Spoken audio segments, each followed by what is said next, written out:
കോട്ടയം മാമൻ മാപ്പിള ഹാളിൽ യുവ സംഗമം പുരോഗമിക്കുകയാണ്. ഇപ്പോൾ lieutenant colonel Sunil S Pillai സംസാരിക്കുന്നു. തത്സമയം ഡീസലും പെട്രോളും സഹിതം ഏറ്റവും ഇഷ്ടം ആ എക്വിപ്മെന്റിനെ കുറിച്ച് പഠിച്ചിരിക്കും. അപ്പോൾ അങ്ങനെയുള്ള ഒരു കോഴ്സ് ചെയ്താൽ മാത്രമേ ആൾ ഒരു ആർമോഡ് കോർ ഓഫീസർ അല്ലെങ്കിൽ ടാങ്ക് ഓഫീസർ എന്ന് പറയാൻ പറ്റും. അപ്പോൾ ഈ പറഞ്ഞു വന്നത് സെക്കൻഡ് ലഫ്റ്റനന്റ് അരുൺ ഖത്രപാലിനെ കുറിച്ചാണ്. അരുൺ ഖത്രപാൽ കോഴ്സ് ചെയ്യുന്നതിന് മുമ്പായിട്ടാണ് 1970 യുദ്ധം പൊട്ടിപ്പുറപ്പെടുന്നത്. ആ സമയത്ത് അരുൺ ഖത്രപാലിന്റെ CEO പറഞ്ഞു, okay you do the course ചെയ്തിട്ടില്ല, അതുകൊണ്ട് നീ യുദ്ധത്തിൻ്റെ ഫ്രണ്ടിലേക്ക് പോകണ്ട എന്ന് പറഞ്ഞു. പക്ഷേ എങ്കിലും ആ ധീരനായ അരുൺ പറഞ്ഞു, ഞാൻ പോകും, ഞാൻ തയ്യാറാണ്, ഞാൻ റെജിമെൻറ്റിൽ തന്നെ ഇത്രയും നാളുണ്ടായിരുന്നു, കുറച്ചൊക്കെ പഠിച്ചിട്ടുണ്ട്, എനിക്ക് ചെയ്യാം എന്ന് പറഞ്ഞ് അങ്ങനെ വോളണ്ടിയറായിട്ട് യുദ്ധത്തിലേക്ക് പോവുകയാണ്.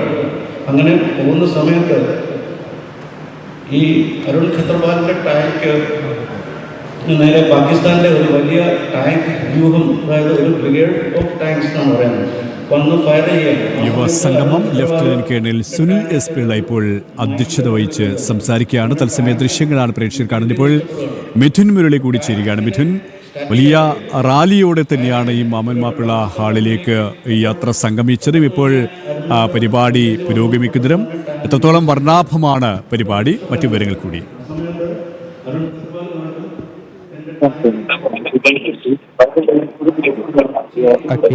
ലഫ്റ്റനന്റ് കേണൽ രാജ്യത്തിനു വേണ്ടി നിരവധി സംഭാവനകൾ, രാജ്യ സുരക്ഷ സംബന്ധമായിട്ടുള്ള നിരവധിയായിട്ടുള്ള പ്രവർത്തനങ്ങൾ, സേവനങ്ങൾ നൽകിയ lieutenant colonel Sunil S Pillai ഇപ്പോൾ യുവജനതയോട് അദ്ദേഹത്തിൻ്റെ അനുഭവങ്ങൾ, രാജ്യത്തിൻ്റെ പുരോഗതി, രാജ്യം വിവിധ മേഖലകളിൽ കൈവരിച്ചിരിക്കുന്ന പുരോഗതി, ഒപ്പം തന്നെ അദ്ദേഹത്തിൻ്റെ സൈനിക സേവനത്തിലെ വിവിധ അനുഭവങ്ങൾ, ഇതൊക്കെ നൽകിക്കൊണ്ടിരിക്കുകയാണ്, പകർന്നു നൽകിക്കൊണ്ടിരിക്കുകയാണ്. അദ്ദേഹം യുവജനതയുമായി സംവദിക്കുകയാണ്.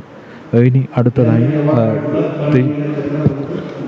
കോട്ടയത്ത് യുവസംഗമം പുരോഗമിക്കുകയാണ്. മിഥുൻ മുരളിയാണ് വിവരങ്ങൾ നൽകിയത്.